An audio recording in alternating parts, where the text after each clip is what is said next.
তামিম ইকবালের আন্তর্জাতিক ক্রিকেটে ফেরা বা না ফেরার সিদ্ধান্ত দ্রুত হওয়া উচিত বলে মনে করেন বাংলাদেশ জাতীয় ক্রিকেট দলের সাবেক নির্বাচক হাবিবুল বাশার।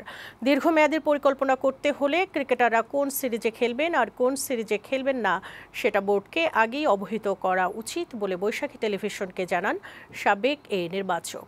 সাজ্জাদ সাজুর প্রতিবেদন। তামিম ইকবালের আন্তর্জাতিক ক্রিকেটে ফেরা নিয়ে ধোঁয়াশা এখনও কাটেনি। বেশ কয়েকবার বোর্ডের কর্মকর্তারা তামিমের সাথে আলোচনায় বসলেও এই ব্যাপারে কোনো কিছুই এখন পর্যন্ত জানা যায়নি। গত বছর এশিয়া কাপের আগে জাতীয় দল থেকে নিজের নাম প্রত্যাহার করেন তামিম।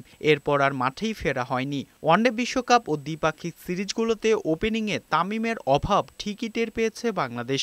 আগামী বছর ফেব্রুয়ারিতে পাকিস্তানের মাটিতে অনুষ্ঠিত হবে চ্যাম্পিয়ন্স ট্রফি। তাই তামিম ইকবাল আন্তর্জাতিক ক্রিকেটে ফিরবেন কিনা সেই সিদ্ধান্ত দ্রুত হওয়া উচিত বলে মনে করেন জাতীয় দলের সাবেক অধিনায়ক ও বিসিবির সাবেক নির্বাচক হাবিবুল বাশার সুমন। আমি সবসময় তামিমকে চেয়েছি, আমাদের দলে তামিম সবসময় ছিল।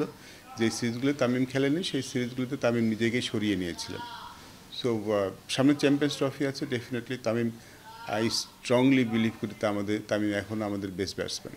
2023-25 মেয়াদে টেস্ট চ্যাম্পিয়নশিপ সার্কেল শুরুর পর 4টি টেস্ট খেলেছে বাংলাদেশ।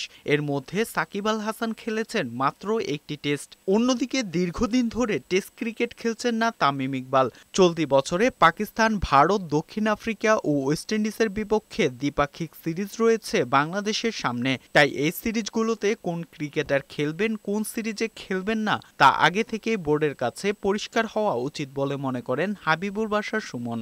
সিরিজ পিক করেন যে তারা এই সিরিজ খেলবেন কিংবা ওই সিরিজ খেলবেন না, কোন সিরিজ খেলবেন, এটা যদি 6 মাস আগে টিম জানতে পারে তাহলে টিমের জন্য ভালো হয় যে ঠিক আছে তারা এই সিরিজ খেলবেন না, তারা পরবর্তী সিরিজ খেলবেন। তাহলে পরবর্তী সিরিজের জন্য আমরা কীভাবে প্ল্যান করবো, এই সিরিজের জন্য কীভাবে প্ল্যান করবো, এটা জানতে পারলে টিমের জন্য প্ল্যান করা সহজ হয়। আগামী 21শে আগস্ট টি-20 বিশ্বকাপ ক্রিকেটের পর আবারও দ্বিপাক্ষিক আন্তর্জাতিক ক্রিকেট সিরিজে অংশ নেবে বাংলাদেশ।